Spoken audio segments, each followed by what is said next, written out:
Hello everyone, welcome back to my channel. आज के इस वीडियो में हम लोग सीखेंगे इनपुट फंक्शन के बारे में।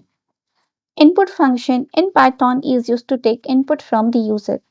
आपको रन टाइम पे यूजर से कोई भी वैल्यू लेनी है और उस वैल्यू को किसी वेरिएबल को असाइन करनी है तो हम लोग इनपुट फंक्शन का यूज करेंगे। अभी तक हम लोगों ने वेरिएबल के लिए कोई भी फिक्स वैल्यू असाइन की थी, लेकिन इस इनपुट फंक्शन के जरिए आप रन टाइम पे कोई भी वैल्यू यूजर से लेकर किसी भी वेरिएबल को असाइन कर सकते हो। इनपुट फंक्शन के जरिए जो भी वैल्यू ली जाती है वो बाय डिफॉल्ट स्ट्रिंग फॉर्म में ही होती है। आप चाहो तो उसको इंटीजर, फ्लोट या बुलियन फॉर्म में भी कन्वर्ट कर सकते हो। इनपुट फंक्शन का सिंटैक्स बहुत ही सिंपल है। Variable name equal to input prompt. Variable का नाम अपने रिक्वायरमेंट के हिसाब से आप कोई भी डिक्लेयर कर सकते हो। प्रॉम्प्ट बिल्कुल ऑप्शनल है, जैसे यूजर को बताना है कि उन्हें क्या इनपुट करना है, इसके लिए आप प्रॉम्प्ट यूज करते हो। इसको आप स्किप भी कर सकते हो, जैसे कि इस एग्जांपल में आप देख रहे हो। यहाँ पे हमें नेम इनपुट करना है। Name is equal to input, enter your name. अगर आप प्रॉम्प्ट नहीं लिखना चाहते हो तो इसी स्टेटमेंट को आप इस तरह से भी लिख सकते हो। जैसा कि मैंने कहा, इनपुट फंक्शन बाय डिफॉल्ट आपका इनपुट स्ट्रिंग फॉर्म में ही लेता है। अगर आपको इसे इंटीजर फॉर्म में इनपुट लेना है तो आप इंट यूज करके इसका फॉर्मेट चेंज कर सकते हो। उसी तरह से अगर आपको इनपुट डेसिमल फॉर्म में चाहिए तो आप यहाँ पे इस तरह से फ्लोट यूज कर सकते हो। आइए देखते हैं हम वीएस कोड में इनपुट फंक्शन किस तरह से यूज कर सकते हैं। यहाँ पे हम लोग सबसे पहले नेम इनपुट लेंगे,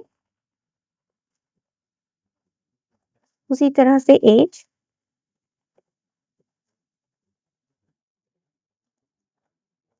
एंड हाइट।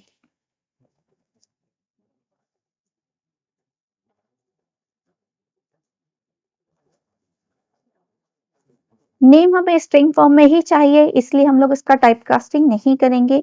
एज हमें इंटीजर फॉर्मेट में चाहिए, इसीलिए हम लोग यहाँ पे इंट का इस्तेमाल करेंगे।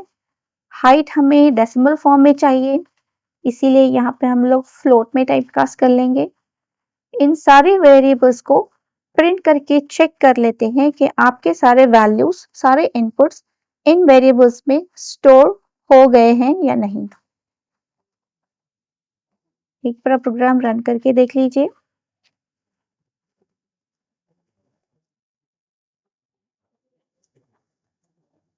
यहाँ पे आप नेम के लिए इनपुट दोगे, एज के लिए और हाइट के लिए।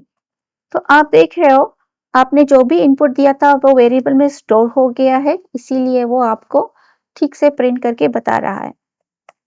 उसी तरह से अगर आपको मल्टीपल इनपुट्स एक साथ लेने हैं, एक ही लाइन से लेने हैं, तो आप स्प्लिट फंक्शन यूज करके नंबर ऑफ इनपुट एक साथ ले सकते हो। जैसे कि यहाँ पे मुझे एक साथ दो इनपुट्स लेने हैं, तो यहाँ पे मैं दो वेरिएबल्स डिक्लेयर कर रही हूँ, S1 और S2।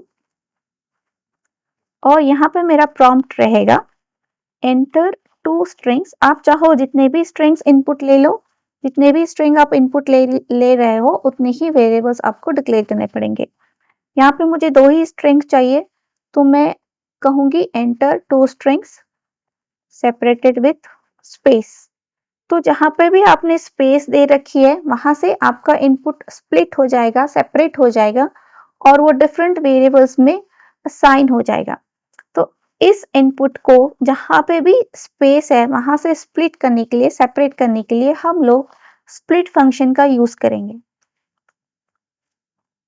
आप वापस इसको प्रिंट करके भी चेक कर सकते हो कि आपका स्ट्रिंग स्प्लिट होने के बाद S1 और S2 में स्टोर हो रहा है या नहीं। यहाँ पे मेरे दो इनपुट्स रहेंगे, से ABC एंड XYZ। मैंने दोनों इनपुट्स को स्पेस के जरिए सेपरेट किया हुआ है, तो यहीं से वो स्प्लिट होगा। ABC S1 के लिए असाइन होगा और XYZ S2 के लिए। तो आप देख रहे हो कि आउटपुट आपका एज एक्सपेक्टेड है। ABC S1 के लिए वैल्यू है और XYZ S2 के लिए। उसी तरह से अगर आपको ये सारे इनपुट्स इंटीजर फॉर्म में लेने हैं, मान लीजिए हम इसी को करेक्ट करते हैं और यहाँ पे मैंने 3 नंबर्स इनपुट लेने हैं यूजर से। तो यहाँ पे आपका प्रॉम्प्ट रहेगा enter 3 numbers separated with space। तो यहाँ पे मुझे, जैसा कि मैंने कहा, मुझे इंटीजर फॉर्म में चाहिए, तो इस केस में हम लोग यूज करेंगे मैप फंक्शन का। यहाँ पे आपको स्पेसिफाई करना पड़ेगा आपको किस फॉर्मेट में ये सारे नंबर्स कन्वर्ट करने हैं इंटीजर। यहाँ पे बस दीजिए कॉमा और ये सारा आप इनपुट मैप फंक्शन के अंदर पास कर दीजिए।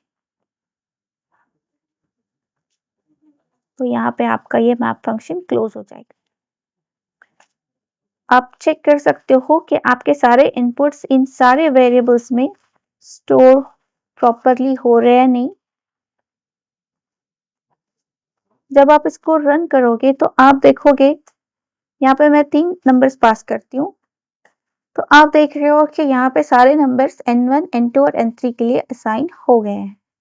उसी तरह से आपको अगर कोई एक्सप्रेशन इनपुट लेनी है, मान लीजिए मुझे कोई अरिथमेटिक एक्सप्रेशन या फिर कोई भी एक्सप्रेशन कुछ इस तरह से इनपुट लेनी है और उसको इवैल्यूएट करके इसकी रिजल्टिंग वैल्यू किसी वेरिएबल के लिए असाइन करना है, तो आप इस तरह से भी कर सकते हो। जैसे कि इस एक्सप्रेशन का रिजल्टिंग वैल्यू आएगा 9, मुझे 9 वैल्यू किसी वेरिएबल के लिए असाइन करनी है और वो वही चीज प्रिंट करनी है। तो यहाँ पे मैं एक वेरिएबल डिक्लेयर करती हूँ रिजल्ट, और यहाँ पे आपका प्रॉम्प्ट रहेगा एंटर एनी एक्सप्रेशन। इसको इवैल्यूएट करने के लिए हम लोग यूज करेंगे eval फंक्शन।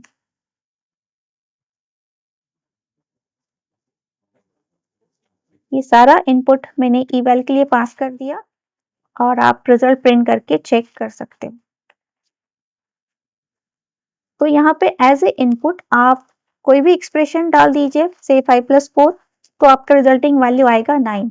मैंने कोई और एक्सप्रेशन डाल दिया है, सपोज 7 - 6 × 2, चाहे आप कोई भी एक्सप्रेशन पास कर दो, आपके एक्सप्रेशन के हिसाब से जो भी आपकी रिजल्टिंग वैल्यू है वो एज अ आउटपुट आपको नजर आएगी।